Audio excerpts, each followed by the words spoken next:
একটা ভাইটাল লাইভের দিকে আজকে যাচ্ছি আমি। যে পিংলাতে যে গন্ডগোলটা হয়েছিল, যে শিল্পীদের উপর অত্যাচার, মারামারি ইত্যাদি হয়েছিল, তো সেইখানে আজকে যারা অত্যাচারিত হয়েছে যে মেয়েগুলো, সেইখানে আমরা এসেছি। কলকাতা থেকেও আমাদের অনেক শিল্পী সংগঠনরা এসছে, তাদেরকে আমরা দেখাচ্ছি। চলো, এই দেখো এখানটায় আছে সবাই।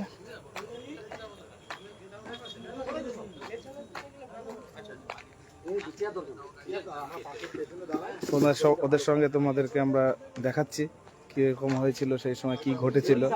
অনেকে তোমরা তো ফেসবুকে ভিডিও দেখেছো যে মেয়েরা মার খাচ্ছে, কেন মার খেয়েছে, কি হয়েছিল, বিস্তারিত আমি দেখাচ্ছি। ঠিক আছে, সেটা আমি তোমাদের বিস্তারিত দেখাচ্ছি। এখানে সবাই আছে, আমি বুঝিয়ে দিয়েছি, ওটাই বলবে, ওরা সংক্ষেপে করে ওরা মতন করে বলবে। সবাই দেখো আর কি বলে তোমরা জানতে পারবে।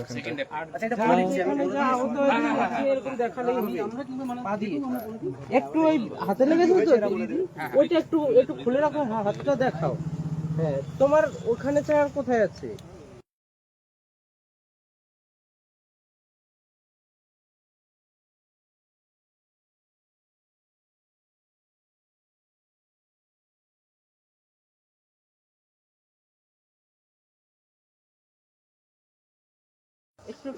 তো আমি ওদের সঙ্গে কথোপকথন হবে, আমি তোমাদের সবাইকে দেখাবো যে কার কিভাবে কেন হয়েছিল, ঘটনাটা কি কারণে হয়েছিল সবই জানা যাবে। আমাদের সঙ্গে আছে কলকাতার শিল্পী থেকে এসছে, সেফ থেকে যে আমাদের শিল্পী সংগঠন আছে, হ্যাঁ, স্টেজ আর্টিস্ট ফোরাম, এবং বিএসএফইউ থেকে আছে প্রবীণদা, তারপরে নন্দকুমার ডান্স সেট যে সংগঠন আছে সেখান থেকে আছে মোহাম্মদ দা, তারপরে সুদীপ দা, আমরা আছি, আরো অনেকেই আছে। আর যাদের সঙ্গে এই ঘটনা ঘটেছিল তারা আমাদের সামনে আছে। চলো একটু আমরা আজকে তোমাদের সবাইকে দেখাই। সেখানে এসছি, পশ্চিম মেদিনীপুরে এসছি আমি এখন।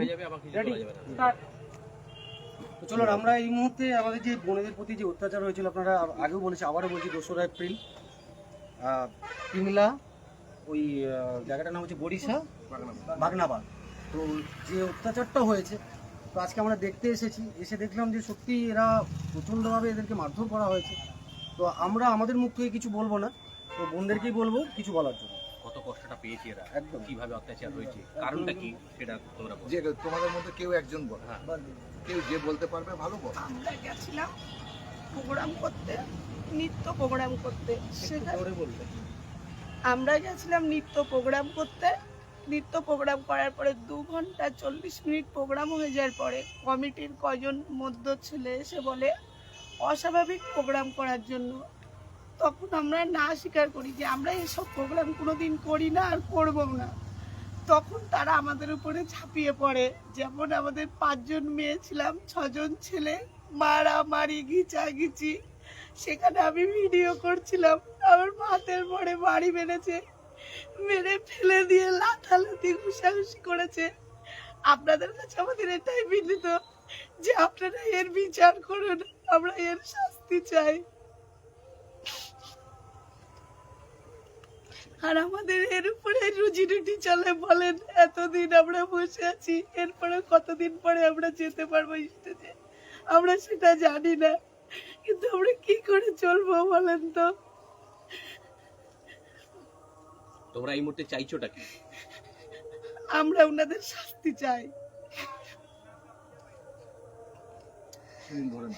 একদম একদম আমি এটাই বলতে চাই, সত্যি কথা বলতে। আচ্ছা কেন, আমি সবার আগে বলি, সবার আগে বোন তোমাদের একটা কথা বলি, যে আমরা শিল্পী সংগঠন যারা আছি না, আমরা শিল্পীর পাশে থাকার জন্যই কিন্তু অঙ্গীকারবদ্ধ।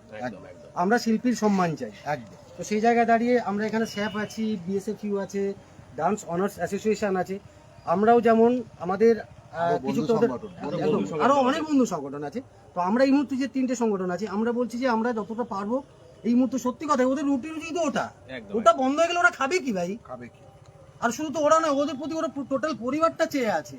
তো আমরা যতটা পারবো আর্থিক সহায়তা করবো, এবং আমাদের যারা বন্ধু সংগঠন আরো আছো তাদের কাছে হাত জোড় করে অনুরোধ করবো, যেমন দোষীদের শাস্তি চাই, তেমন ওদের যাতে আর্থিকভাবে কিছুটা হলেও আমরা সাহায্য করতে পারি সেটা দেখার জন্য, এটা আমাদের অনুরোধ। একদম অবশ্যই। আমি এর সঙ্গে আরো একটু সংযোজন করতে চাইছি। আমরা আজকে কলকাতা থেকে এসে যে পরিস্থিতির সম্মুখীন হলাম, সত্যি আমাদের কষ্ট হচ্ছে। এদের অবস্থা খুবই খারাপ। আমরা সমস্ত বন্ধু সংগঠনের কাছে অনুরোধ করছি যে আপনারা পারলে সময় করে একটু এসে এদের কাছে দেখে যান, এদের পাশে থাকুন। কারণ আমরা যে যাই সংগঠনে থাকি না কেন, আমাদের প্রত্যেকের লক্ষ্য এবং উদ্দেশ্য একটাই, যে আমরা শিল্পীদের সাথে থাকবো, শিল্পীদের পাশে থাকবো, আর আমরা শিল্পীদের সম্মানটা চাইছি। আর আমাদের কোনো বক্তব্য নেই। আপনারা সবাই পারলে একটু সময় করে, আমরা জানি সবাই ব্যস্ত, কিন্তু তা হলেও আমরাও যেমন আসতে পেরেছি, আমাদের সবাই এসছে, আপনারাও আসুন। এসে এই আমার বোনগুলো আছে, ভাইগুলো আছে, এরা প্রচণ্ড পরিমাণে এখন আর্থিক অবস্থার মধ্যে পড়ে গেছে এবং এরা কবে সুস্থ হয়ে আগামী দিন ফিরবে কেউ বলতে পারছি না। আপনারা অনুরোধ করছি একটু আসুন, এসে দেখে যান, তারপরে বুঝতে পারবেন এরা কত কষ্টের মধ্যে আছে। আর আমি আর একটা কথা বলতে চাই, যে প্রোগ্রাম তো সবাইকেই করতে হয় রুজি রুটির জন্যে। আগামী দিন সব সংগঠনের কাছে আমার একটাই অনুরোধ, যে বাজে বাজে যে কমিটিগুলো আছে এগুলোকে আমরা চিহ্নিত করি, করে দরকার হলে এদেরকে নিয়ে একটা আলাদাভাবে আমাদের ভাবনা চিন্তা করা হোক। কারণ এই প্রত্যেকবার দুদিন অন্তর অন্তর করে মারপিট, ঝুটঝামেলা, যেখানে মহিলাদের গায়ে মারা একটা বেআইনি কাজ, সেটাও করেছে। তার মানে কত নির্মম তারা, এইগুলোও মানেনি। তো আমি আর কিছু বলছি না, পারলে আপনারা আসুন, এসে একটু দেখে যান। আর আমরা আজকে এসেছি, আমরা পাপ্পুদা আমাদের শিল্পী হ্যাঁ। বোনেরা কত আঘাত পেয়েছে, আমি চাইবো কি যদি ক্যামেরা করছেন একটু আঘাত যেখানে পেয়েছেন ওনারা, সেই আঘাত একটু দেখানো যাবে। যদি বোন তোমরা একটু দেখা, যতটুকু পারা যায় একটু দেখাতে পারলে দেখো। হাতে পায়ে কোথায় কি আর ভগবান কাছে এটাই প্রার্থনা করবো, এই শিল্পীরা তাড়াতাড়ি তোমরা মঞ্চে তাড়াতাড়ি ফিরে আসো। ফিরে আসো। নিজের ফ্যামিলিকে যেভাবে তোমরা রোজগার দিয়ে সংসার চালাচ্ছ, তাড়াতাড়ি তোমরা সংসার চালাও। আমি চাই কি পাটনায়ক ভাই আমাদের বিএসএফ তরফ থেকে অনেক কষ্ট করেছেন, অনেক সবসময় হেল্প At করেছেন। first প্রথম কিন্তু ওই প্রথম কিন্তু ওই করে। BSF আমি তরফ আরেকটু থেকে, বলে হ্যাঁ। দিই, একে এর সম্বন্ধে যতটা কম বলবো ততটাই মানে খারাপ হয়ে যাবে, কম হয়ে যাবে। এ না থাকলে আজকে কিন্তু এদেরকে রিকভার করা সম্ভব মুশকিল হতো হতো। না। ঠিক আছে, এ যেহেতু এখানকার খুবই কষ্ট করেছে, একে আমরা আমাদের সংগঠনের থেকে আমরা এর কাছে চিরকৃতজ্ঞ। একদম একদম আগামী দিন আমার এই ভাই আগামী আরো যত শিল্পীদের আছে নিশ্চয়ই পাশে থাকবে, আর আমরাও এর সঙ্গে আছি। একদম একদম। শুধু শুধু আমার নয়, এখানে বিষয়টা হচ্ছে আমার সেদিন শো ছিল, 2 এপ্রিলে আমার শো ছিল, আমি শোতে ছিলাম, আমার কাছে হঠাৎ ফোন যায় নন্দকুমার ডান্স অনার্স সংগঠন থেকে, আমাদের গোপালদা, জিতুদা, সুদীপদা, এরা কন্টিনিউ ফোন করছে যে দাদা এরকম একটা পিংলাতে একটা ঘটনা ঘটেছে, পিংলা থানার আন্ডারে এরকম একটা ঘটনা ঘটেছে, তুমি তাড়াতাড়ি বেরিয়ে আসো। আমি যথারীতি সঙ্গে সঙ্গে শোনার সঙ্গে সঙ্গে আমি গাড়ি নিয়ে ওখান থেকে বেরিয়ে আসি। তো এখান থেকেও আমাদের অনেকগুলো গাড়ি এসেছিলো, অনেক লোকজন এসেছিলো, এসে এদের ট্রিটমেন্টটাও হাসপাতালে সেভাবে হয়নি। আচ্ছা, তো তার পরবর্তীতে এখান থেকে বেরিয়ে আসার পরে থানাতে ফোন করা হয়, যোগাযোগ করা হয়, তারপরে থানা থেকে পুলিশ গিয়ে মোটামুটি ওদেরকে রেস্কিউ করে নিয়ে আসে, কিন্তু ট্রিটমেন্টটা ঠিকঠাক করেও পুলিশ প্রশাসন প্রথম দিকটাই করেনি। এখন পুলিশ হয়তো একটু স্টেপ নিয়েছে, কিন্তু প্রথম দিকটা একটু গাফিলতি ছিল আমি মনে করি। দিয়ে আমরা হাসপাতালে গেলাম, হাসপাতালে যাওয়ার পরে প্রত্যেকের আবার ট্রিটমেন্ট হলো। ট্রিটমেন্ট করার পরে আমরা যখন প্রথমে থানাতে আসি, থানা প্রথমে আমাদেরকে গুরুত্ব দেয়নি, মানে এড়িয়ে যাচ্ছিল। তো এবং আমাদেরকে থ্রেটও করা হচ্ছিল, তোমাদেরকে কেস দিয়ে ঢুকিয়ে দেবো, দেবো, অনেক কিছু বলেছিল। তো তারপরে আমরা বললাম আপনারা লিখিত দরখাস্ত আমরা দিচ্ছি, বা লিখিত যেটা দিচ্ছি সেটা নিন এবং আমাদের কপি নাম্বারটা দিন, কেস নাম্বারটা দিন। বলছে এই মুহূর্তে সম্ভব নয়, আগামীকাল এসো।